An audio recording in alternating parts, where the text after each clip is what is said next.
Hey guys, it's me, Michael Lenoci. Make sure you check out some of my upcoming shows. Tickets at michaellenoci.com. All right. All right, guys, we're here.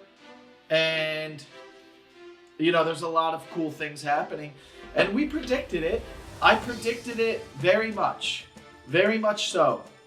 I said to you guys, don't get on the bandwagon. Don't get on it later on in 2 weeks when we win 2 in a row. In 3 weeks when we win 3 in a row. Now, let's assume, I know we don't like to do that, but let's assume, guys, let's assume it's going to happen, all right? Let's assume we win next week. And then we're 5-6. And then we can sit here and talk about, are we legit? Are we really going to make this run? I believed since the Colts game. I was worried after the Colts game, but I said if Tua comes back, we lost to the Cardinals. Then I go, let's go. This is our Super Bowl against the Bills. And man, we played so well. We played so well against the Bills, I said, I'll give them one more week. Now, if we would have got destroyed by the Bills, let's say we lost to the Bills like 31-17, 31-14, I would have said, you know what? What's the point? Why make a run? You're not good enough. You're not going to be good enough. There's no fight in this team.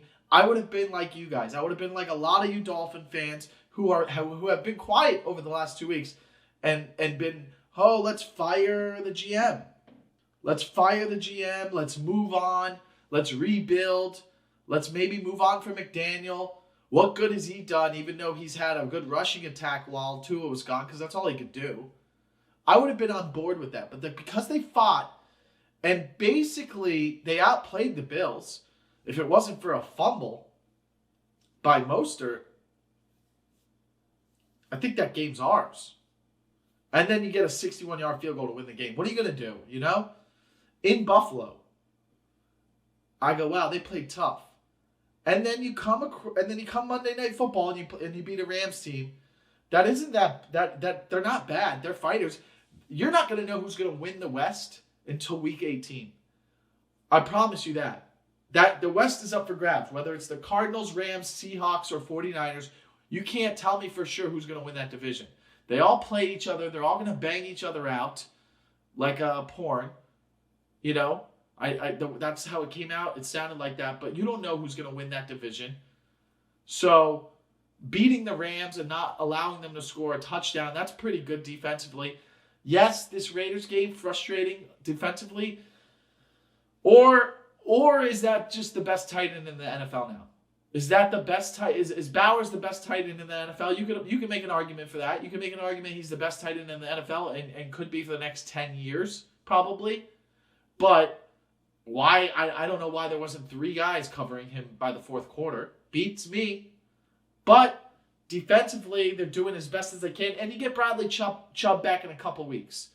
And if Chop Robinson keeps improving, then you have a rush with Sealer and Calais Campbell that can maybe put pressure on some of these quarterbacks defensively that allows our secondary to, really make the plays that they want to make.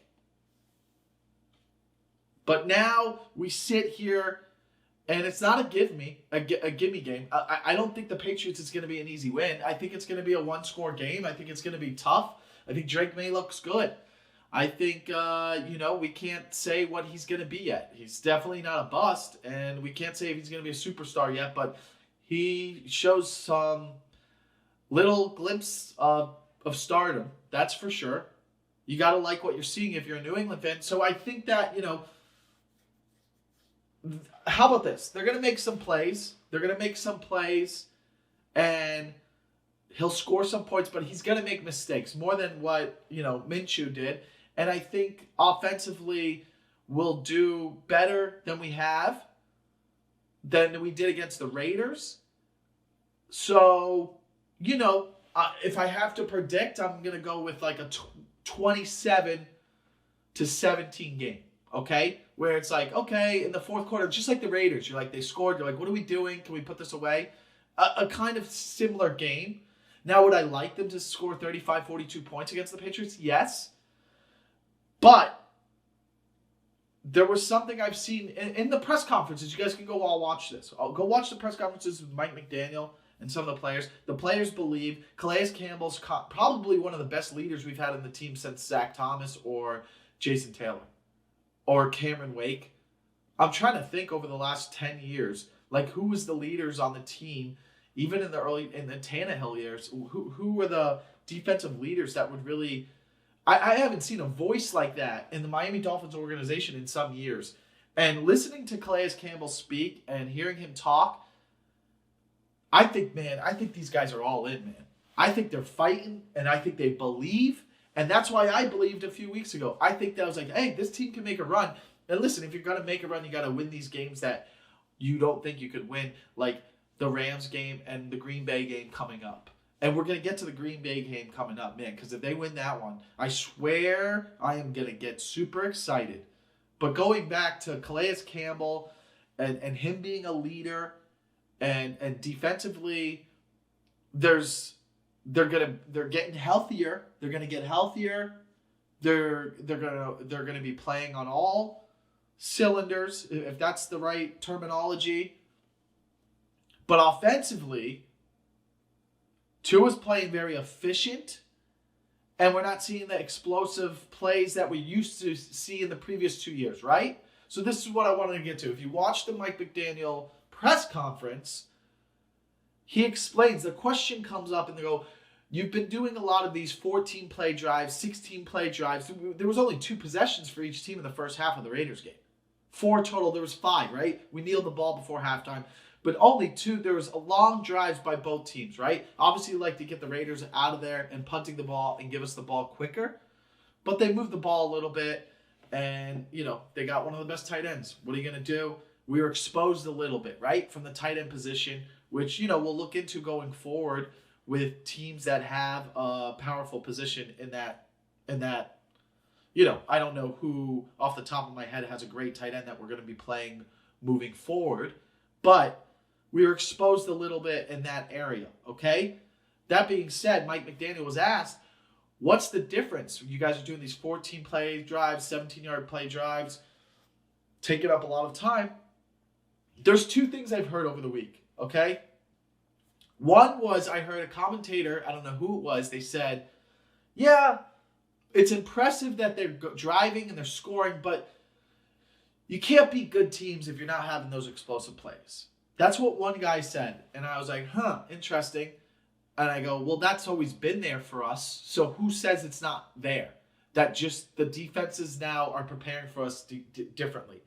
And then Chris Sims says on his podcast, the way the Miami Dolphins are doing it, 3-yard plays, screens here, dumping it off to Achane, little 3-yard plays here and there, an extension to the run game, like Tua says in his press conference. He goes, we're essentially, taking these 3-4-yard plays, these screens, and it's an extension to the run game, which is what screens are. If you don't know and you're just a fan watching the game, you're like, oh, what's that, a 3-yard play?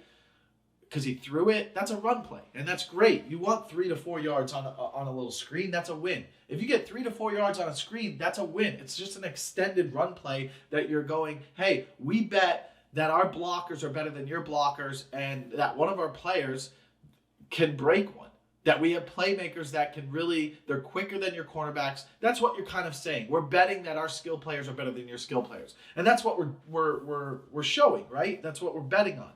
Now, that being said, the fact that we are able to do this and have a little bit more of a run game with assuming our running backs stay healthy. Mostert seemed like he was a little banged up, but you got Jalen Wright, and you still have Achane playing great, and then you have Mostert.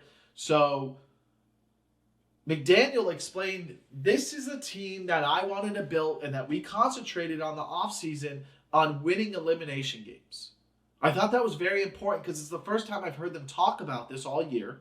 They didn't talk about it in the beginning of the year. They didn't really talk about it in the offseason of like, hey, how is this offense going to change? How's it going to evolve? How are the Miami Dolphins going to be different from the previous 2 years? The previous 2 years, the Miami Dolphins came out of the season hot. We were 8-3. 9-3 back-to-back years, right? In 2012, 2012, we started off 8-3, then lost a couple towards the end there. And then in 2013, we started off 9-3, and then lost 3 of our last 5 or something like that, right? Correct me if I'm wrong.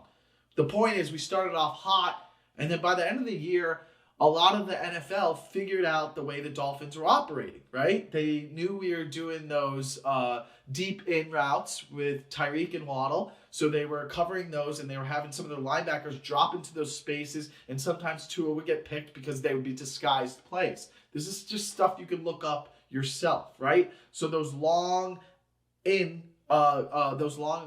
passes that would go into the numbers, which they made so many big plays out of. And then sometimes long posts that would be wide open because maybe sometimes they bite on the ends and then they'd be wide open. We're there all year long at the beginning of the season, and we got figured out towards the end of the year. Defenses were adjusting.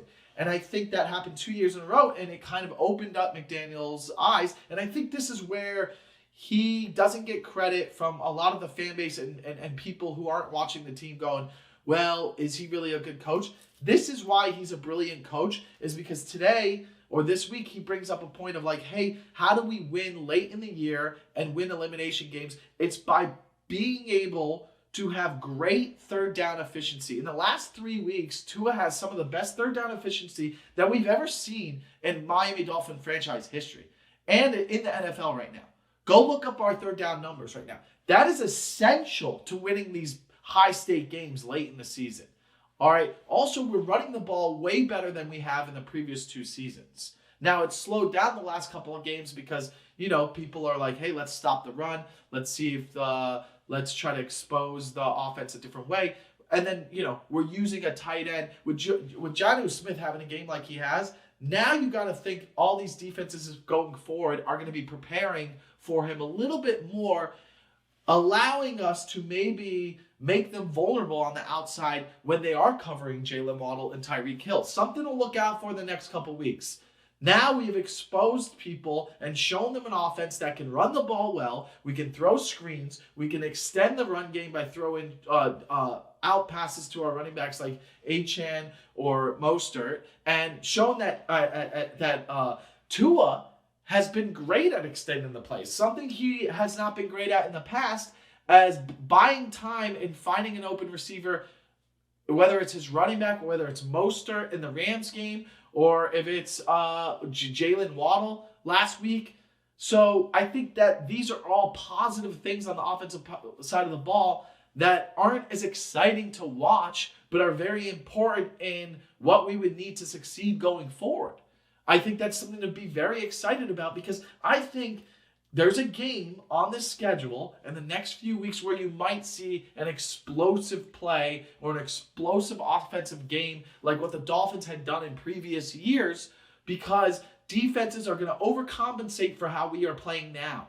Because now they're going to take the game footage that we've used against the Cardinals, the Bills, the Rams, and the Raiders. So that's 4 games now they have with Tua back. So now each team is preparing for the Dolphins like they've been playing for the last 4 weeks, which is kind of like long drives. So now maybe that opens up the big plays that we know we can do that. We've always been able to do that. We've been able to do it for 3 seasons now. You just haven't seen it this year because teams are now preparing for us in a different way. And that's what McDaniel says in his press conference. And I know this might be a lot of information for some of you to attain, but I'm excited about it. So I just kind of wanted to share what I learned, because when I listened to McDaniel talk on his latest press conference, I was just so excited. And I was like, this is the brilliance that people aren't noticing. The fans who don't watch the press conferences and listen to McDaniel, who are just kind of watching the games and getting frustrated, like, he's been preparing this team for something bigger, and you guys have been getting upset because Tua was hurt and we looked horrible without Tua. But assuming he is healthy and he plays, McDaniel has created an offense that is able to win without the big play, which is something we weren't able to do for 2 seasons. And he brings up, he goes, listen, after those first 2 years of me as the coach and that offense, we got a lot of attention. people were like, look at Miami's offense. What are they doing? Can we do it? It's a copycat league. A lot of people are taking notes from what the Dolphins did and using some of their plays, doing a lot of pre-snap motion like the Dolphins. You're seeing it all over the NFL, way more than it was 3 years ago. Okay? And now defenses are prepared for the Dolphins. They're always preparing for Tyreek Hill and Jalen Waddle. But now they're not preparing for a tight end to be getting the ball 7, 8 looks a game. 8 targets a game. Our run game, our screens, way more screens than you've seen in the previous 2 seasons.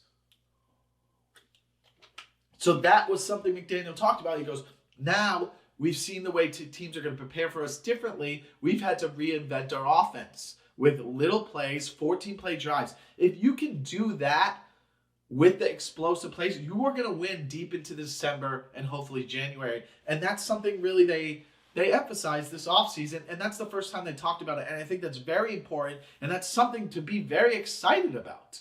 So I would just say, if you're a big fan of the Miami Dolphins and you're not frustrated anymore because they've won 2 in a row, go back, watch the Mike McDaniel press conference from earlier this week. Go back, watch Calais Campbell's press conference. Watch Tua's press conference. Look at the body language. Look at the energy of the players. If that doesn't excite you, I don't know what is the point of being a fan then.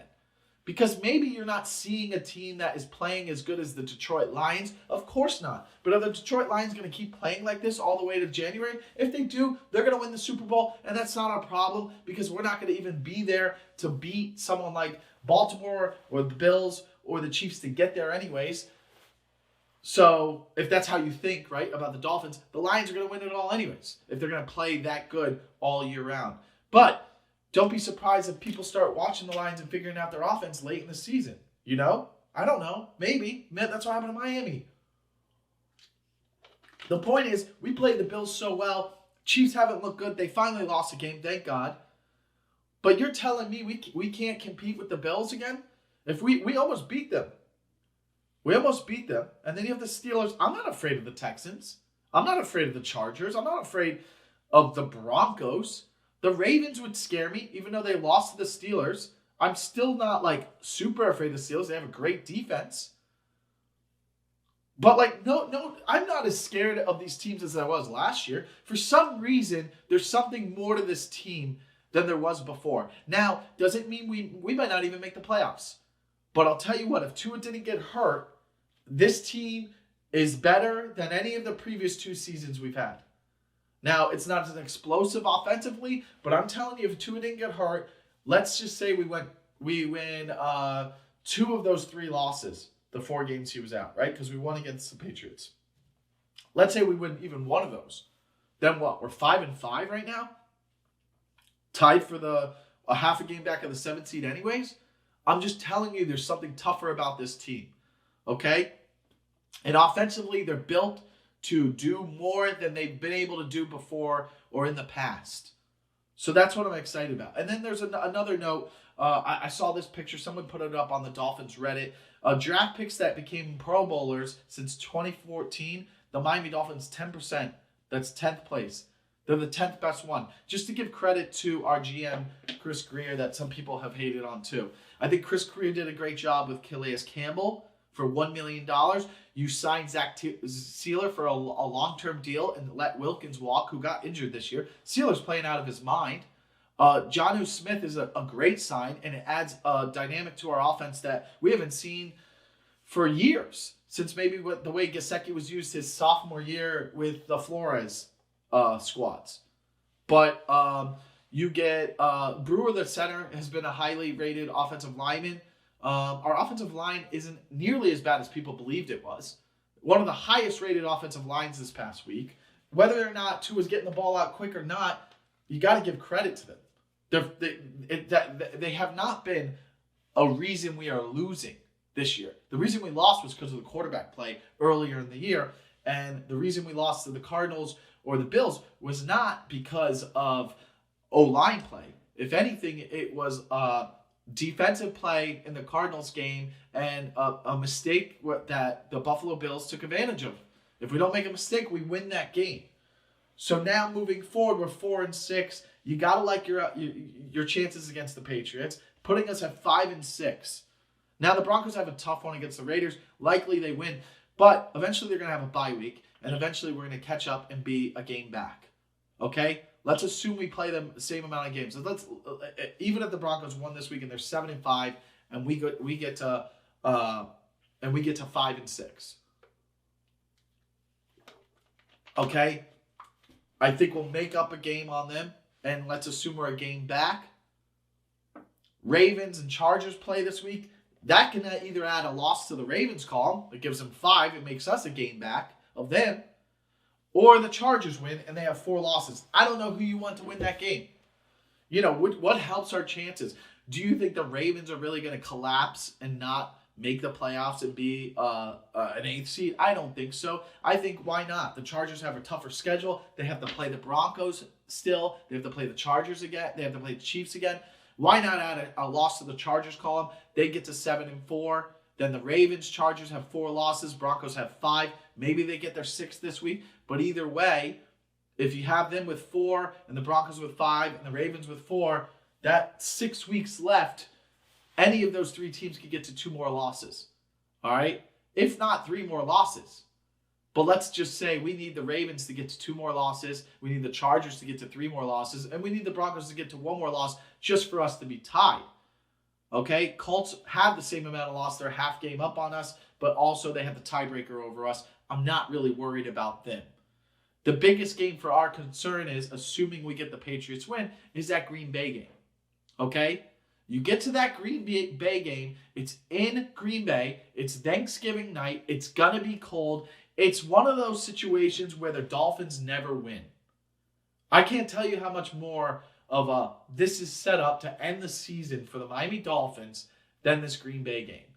But you know what? I wouldn't want it any other way. Because if I was going to have it in a way where I'm like, what are we? What is this team? Is this a team of destiny? Is this a team that is a typical Miami team that falls late in the season? Or is this going to be a different year for the first time in 24 years? Is this going to be a team that can actually win on the road late in the season in cold weather and beat a winning playoff team late in the year? Is this that year? Is this that team? Because if the Miami Dolphins go to Green Bay on Thanksgiving, and let me just tell you, before we get to that game, I'm not overlooking the Patriots, but I am just saying, assuming we beat the Patriots, how important that Green Bay win will be. To get to 6-6, watch out. And I promise you, they're all peaking right now. Colin Cowherd is on a Miami Dolphins bandwagon. You don't think that's crazy? You don't think that's crazy? That guy's been the biggest Miami Dolphins hater for the last 5 years. And now all of a sudden he's seeing something? And you have other talk shows talking about it. You have Pat McAfee, Rich Eisen, Chris Sims. They're all kind of looking. They're all like, interesting. If Tua keeps playing efficient and keeps playing like this, protects the ball a little bit better, man, if we go into Green Bay and we get to 6-6, I promise you, going into the weekend, we'll have a long break and we get to watch the other teams play. I don't know what's going to happen. I don't know what the schedule looks like going into that week, but let me just tell you this right now, okay? After this week, all right, we have the Patriots. You got the Steelers and Browns. Assume the Steelers win, but you never know, okay? Then you have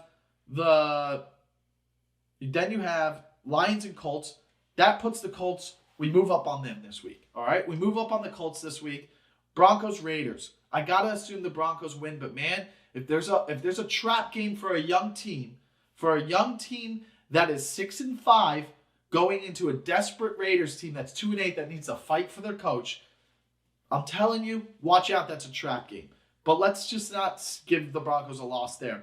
And then you have the Ravens and Chargers, which doesn't matter. The outcome helps us. Hopefully, Ravens win. They bounce back. I think so. Gives the Chargers the 4th loss. Just because, hey, if the Ravens have 5 losses, that's fine. But do I think they're going to lose 7 games? No. But, I mean, we can peek. So let's take a peek. All right? Let's say the Ravens did lose to the Chargers and they have 5 losses. The next week, they have the Eagles. Then the Giants. Then they have the Steelers again. Then the Texans. Then the Browns.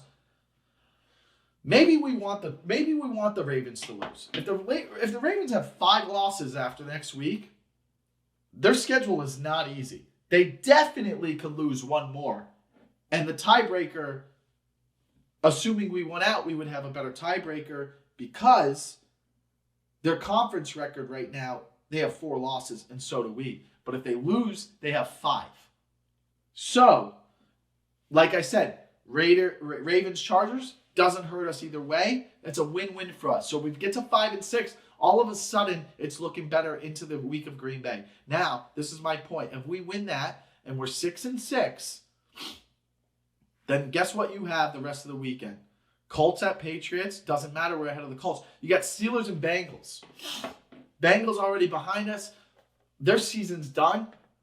Why not try to be a spoiler? Try to hurt the Steelers. Who knows? Doesn't help us. Chargers at Falcons. Falcons trending down. They're Chargers on the road. Let's say the Chargers do lose to the Ravens. This is a game that's desperate for the Falcons if they want to win the division and not lose it to the Bucs. Now, all of a sudden, they could be sitting there with maybe 4 or 5 losses, and we're sitting there at 6-6. Okay? If they get their 5th loss, we're only a game back of the 5th seed now. Do you see what I'm saying? Then you have Texans, Jags. That doesn't matter. Eagles, Ravens. Another upset there, maybe.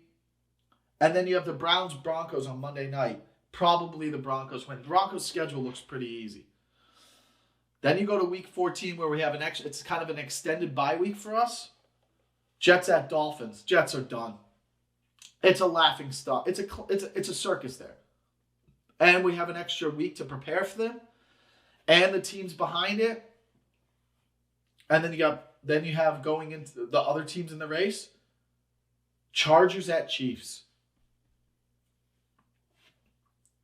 Chargers at Chiefs, and the Broncos have a bye week. So we get to gain half a game on them. Chargers at Chiefs, Browns at Steelers. The Ravens have a bye week too. So that's why I'm not worried about the Jets game after the Packers game. That's why if you beat the Packers, you get to 6-6. Then you have the Jets at home. Looks favorable. You can get to 7-6. That would be 3, 4, 5 wins in a row. If the Dolphins are on a 5-game win streak and they're 7-6 headed into the Texans game, I like our chances, man. This is what I'm trying to tell you guys. I like our chances. I'm feeling really good about this. I'm feeling really good about our chances right now. So I want you guys to think about that. How can you not be excited about this? And offensively, we're going to get on a groove. It's going to get better. Isaiah Wynn, he's coming back. You're adding a left guard. Is Austin Jackson really that big of a loss? He's been mid his whole career. Lamb was great last year when he had to step in for Armstead. Armstead's out of his mind right now. You bring Isaiah Wynn. Brewer's a great add. You have Eichenberg, and then you have Kendall Lamb. Our O-line is coming together. You got a great running back room. Gold comes back. Ingold comes back. Tua's playing efficient. You got OBJ, Waddle, Tyreek, and Jonnu Smith. How do you not like this offense going into the last part of the season? And then when you do have to go on the road again, it's indoors in Houston. That favors us, man. That favors us. Then the 49ers at home, and then you end with the Browns and Jets. 49ers at home, who look beatable. Houston, a great road game that you want to play that look like a sophomore slump team. Browns and Jets on the road to end the year. Jets after Thanksgiving, coming off an extended bye week. How big is that Green Bay game? That's how big it is. If we beat the Packers, man, I will bring something up that I haven't brought up since last year. I will bring something up that I haven't brought up. And let me tell you, not to get so far ahead, but this is what we do as fans. We get delusional. But if you beat the Packers and then we go to Houston, we beat Houston, I think that solidifies them as the 4 seed, and we very well could be a team that gets the 5th seed, and you end up playing Houston in the first round. But I'll tell you what, you know what I really want? I don't mind getting the 7th seed. I want to go to Buffalo in the first round. I want to play the Bills in Buffalo in the first round. I think this is something that could happen.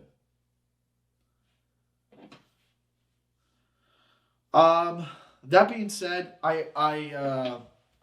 listen, I appreciate everyone that watches this channel. I just want to remind you before you stop watching, please like and subscribe to my channel. I want to build this. It's a Miami Dolphins channel, but I also like to recap, the NFL throughout the week sometimes. But mostly, I'm a diehard Miami Dolphins fan. I go to a lot of the games. I'm kind of, I know some players. I know some people that work for it. I'm very passionate about it. And if you're a fan of stand-up comedy, I'm a comedian too. And my goal is to one day travel the country and do road gigs along with the Miami Dolphins road schedule. And you can make that possible by subscribing to this channel and building up this fan base so that I can live out my dreams one day. And there's nothing more that I would want in life than to be able to tour with the Miami Dolphins. And I think that that's possible through a fan base like you guys. So fins up, man. Like and subscribe. Hopefully we get a dub this week. And I'll see you guys next week. Bye.